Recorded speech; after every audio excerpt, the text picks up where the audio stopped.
Texas had been mandated to join the United States of America. Union Army soldiers were officially occupying the state. Many Texans, including Bill Langley, still resented Northern sentiment. Two of his brothers had been killed fighting for the lost Confederate cause. Texas, like all Southern states, had to endure Reconstruction, which meant they had to pledge loyalty to the United States and abolish slavery. The Union Army was there to enforce emancipation. For those still sympathizing with Confederacy, the state's Reconstruction was not easy. In 1869, the war between the states had been over for 4 years. Bill Langley was only 18 years old, but had already had his share of trouble. Earlier that year, the troubled youth met his friend Cullen Barker in an Evergreen, Texas saloon. He, like Langley, was a Southern sympathizer. 3 ex-slaves were explaining their part in helping the North win the war to the saloon owner, who was a former Union soldier. The saloon regulars were enjoying the show put on by the ex-slaves. Langley, though, thought the 3 were unruly and sassy. He ended their swagger by drawing his .44 revolver and making them dance through a barrage of bullets, nearly wounding one of them. Langley and Barker had to make a quick exit. The sheriff gathered a posse together and rode out after the 2. Langley and Barker escaped and made their way toward San Antonio. There was a purpose in San Antonio. Bill, you know there's a fella in San Antonio telling everybody there he knows you. He's telling them when he sees you, there'll be a showdown in the street and he's going to gun you down. What's his name? Langley asked. Sam Bloom. A rattlesnake was slithering away from the 2 men on horseback. Langley pulled his dance .44 from its holster and fired in one smooth motion. He watched its bullet sever the head of the snake as it tried to slither away.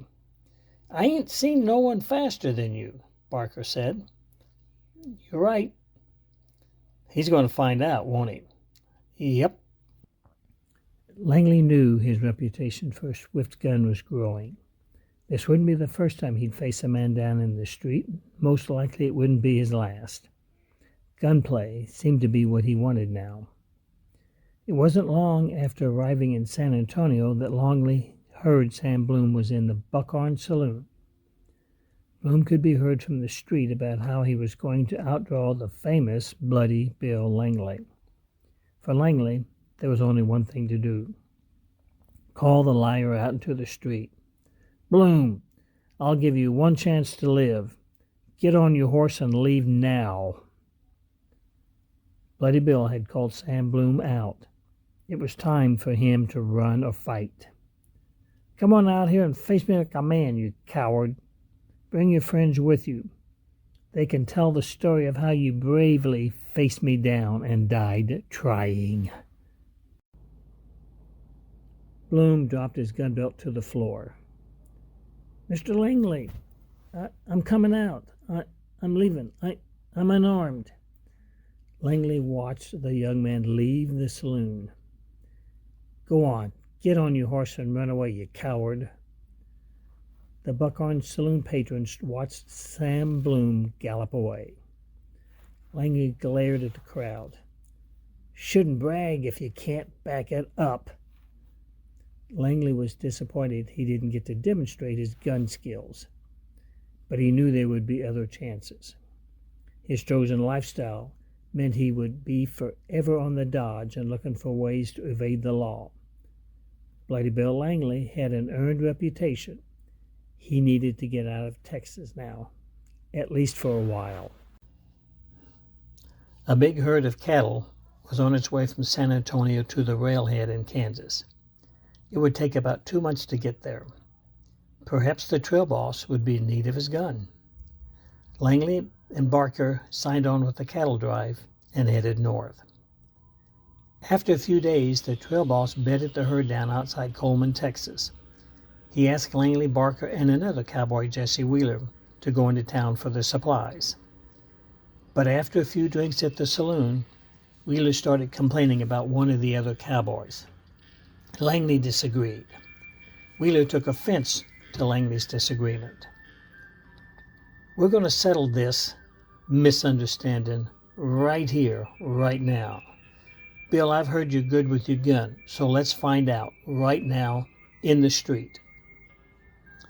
Once positioned in the street, Langley said, "Jesse, you don't want to do this. You won't live to even regret it." Lifestyle had taught Langley to focus on his opponent's eyes when challenged to gunplay. He liked Jesse. He didn't want to kill him, but Jesse was serious about his challenge and also scared. Langley saw both in his opponent's eyes. Yet Langley would not be the first to draw. Jesse Wheeler grabbed for his gun. Before Wheeler's fingers even reached his holster, Langley's Dance .44 revolver was pointed at Wheeler with a bullet headed straight for its intended mark. Wheeler fell dead to the ground.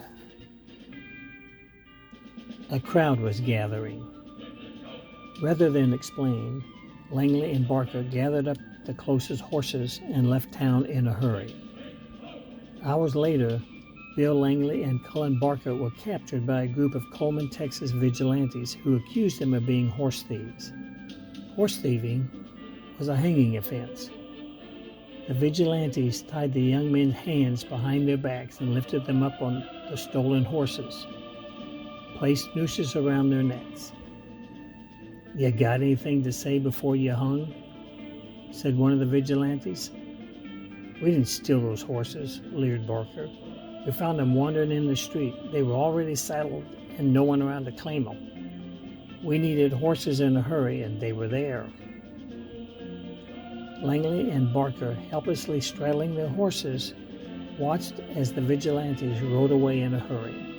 One of them, from 100 yards away, turned around and fired several shots toward the accused horse thieves. The horses bolted. A bullet hit Langley in the face. Fortunately, it only grazed his face. Another bullet frayed the rope from which he was hanging. The weight of his body weakened the rope and it broke. Langley was barely alive when he hit the ground. His friend, though, was still hanging from the tree. Langley was the lucky one. The gang of vigilantes rode away, leaving the two horse thieves for dead. Langley lay on the ground, gasping for whatever air he could get in his lungs. He would survive this hanging, and another before the third rope, years in the future, would finally snap his neck. "I think it's time to leave Texas. I heard there's gold in Wyoming."